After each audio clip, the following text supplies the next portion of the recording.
I haven't done a top 5 prospects in a while, and so what better time to do it now that the season is over?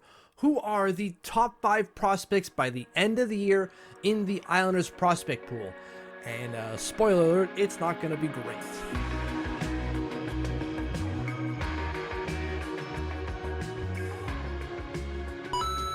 Happy Lumberjack Monday. I'm hoping I'm going to start this off with a positive mood because it's quickly going to be not a positive video, as you're going to see full well the lack of quality in the Islanders prospect pool.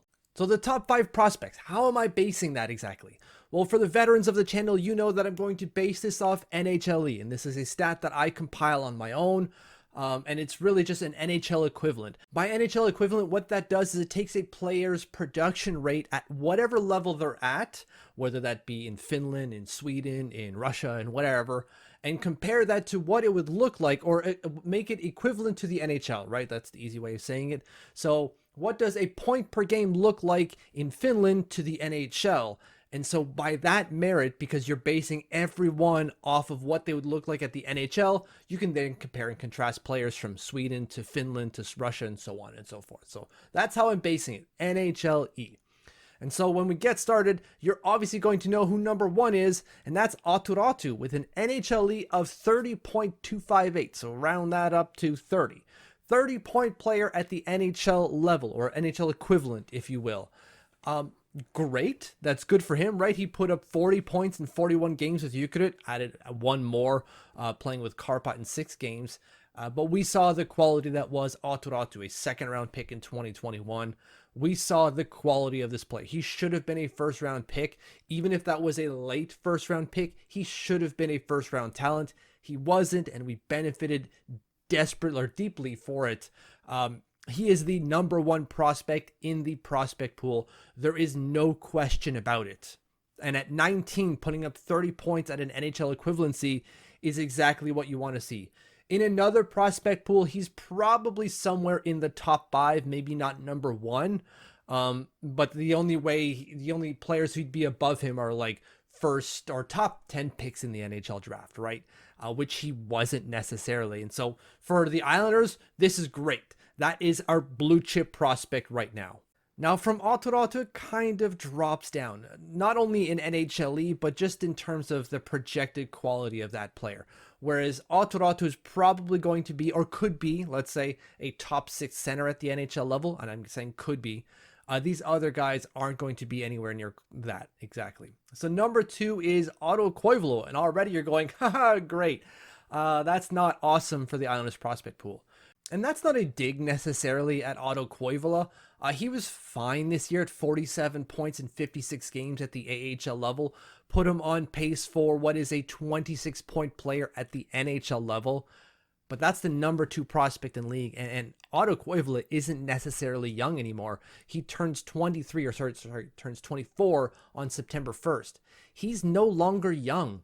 And he's still just a 26-point player at the NHL level. It seems. Of course, like, these are only stats and purely on paper, and maybe if he makes the jump to the NHL and plays with quality line mates, maybe that brings out another gear in Otto Koivula. But what is clear right now is that he's a dependent player. He's not going to be an independent producer, whereas, like, you can put him with anyone and he'll be okay. That seems to be the case with Aatu Raty. That isn't necessarily the case with Otto Koivula. He's at best a replacement level player at the NHL level, and that's just not good enough for number 2 in the prospect pool. So already you're seeing why the Islanders prospect pool is ranked as low as it is. Number 3 is Jakub Skarek with a 25.4 NHLE. And now goalies, I'm still trying to figure out where they sit, but I feel like a 25-point NHLE for what was an 896 goaltender at the AHL level seems pretty accurate. Right? Like, he wasn't dominant at all, and you would say like a 25-point player at the NHL level isn't dominant. Okay, he might belong, but not in some sort of top 6 role or even top 4 role. It's basically a replacement level player, and that's essentially what Jakub Skarek is, just in the crease, a replacement level goaltender. He's probably the ceiling, I would say, is probably a backup at the NHL level. And for the number 3 prospect, that's not what you want to see. And while there's quality there, right, he was the goalie of the month in January for the AHL, he hasn't been able to sustain that quality. Now, you might say, and you'd be right if you did, he did seem to suffer an injury in February and wasn't able to gain ground after coming back from said injury. 100% correct. But still, like, he had time to recover from that. They gave him a lot of time to recover, and there was still time in the season for him to recover, but he could just never catch up to the train again, which is wild to think about considering, again, he was the #1 goalie in the AHL in the month of January. So again, the fact that he's our #3 prospect is rough when you consider the Islanders prospect pool. Prospect number 4 is Ruslan Iskhakov, and a 25-point NHLE for him seems right. Middle six, probably winger going forward at the NHL level. Obviously 25 points isn't necessarily a middle six winger, but you got to consider this guy's only 21. The two guys before him are 23 and 22, soon turning 23. So they've got at least another year under their belts. And we've seen both of those guys, that's Koivula and Skarek, play in the North American pros for years now. We haven't seen that from Ruslan Iskhakov. We've only seen him play in the European pros. So I think that, again, dependent player here. He's not going to break open a line in and of himself, but he can add an extremely creative element to any line already. You put him with some really solid players that can create opportunity, put away opportunities. This guy can flourish. Absolutely. At 25-point NHLE for a second-round pick, on a diminutive one at that, you'll take it. It's not anything to write home about necessarily. Again, he's #4 behind Otto Koivula and Jakub Skarek, but there's still something there that we're waiting to see from Ruslan Iskhakov, and we're going to see it this year. Fifth and final player is Parker Wotherspoon, finished with a 21.48 NHLE, round that up to 22. In actual stats, in raw stats if you will, 24 points in 57 games from the blue line for what is still a defense-first guy. Like, the points are there, and the points are certainly up from what you would expect from Parker Wotherspoon, but he had a really solid year. If he was healthy when call-ups needed to happen, or when call-ups actually happen, I'm sure he would have got a couple of games at the NHL level. They would have liked to see what he had at the NHL level. Just unfortunately, he was out of the lineup when they needed a left-handed defenseman to step in for a couple of games, and so they called someone else up instead of Parker Wotherspoon. Now, he is not necessarily young either, which is a telling sign on this, or within this prospect pool, that 3 of the top 5 guys are like 23 to 24 years old. And actually, Parker Wotherspoon is 24, will turn 25 August 24th. So, like, again, not young. So, like, this is probably peak what we're getting from Parker Wotherspoon. But you'll take 22 points from the blue line from a guy. Like, I don't think he's actually going to end up putting up 22 points at the NHL level, but I think he could work himself into a defensively responsible bottom pair defenseman, replacement level player necessarily at the NHL level, which is perfectly fine. You'll take that from a guy who was drafted in, let me get it right, in the 4th round.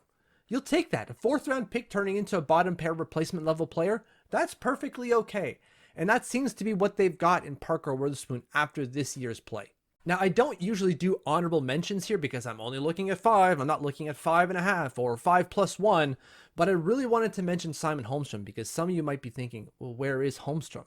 He's right below that. He is #6 at a 20.17 NHLE. Simon Holmstrom had a really solid year for the Bridgeport Islanders.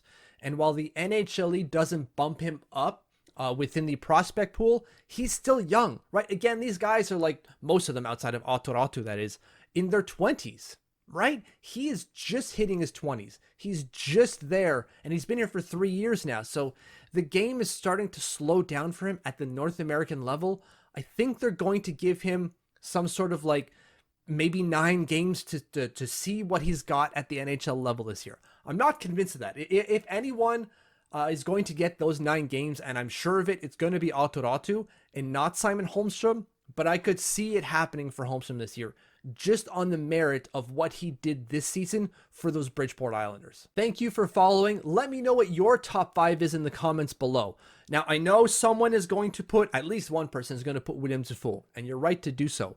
And the only reason he's not in my top 5 is because NHLE does not look kindly on the QMJHL level.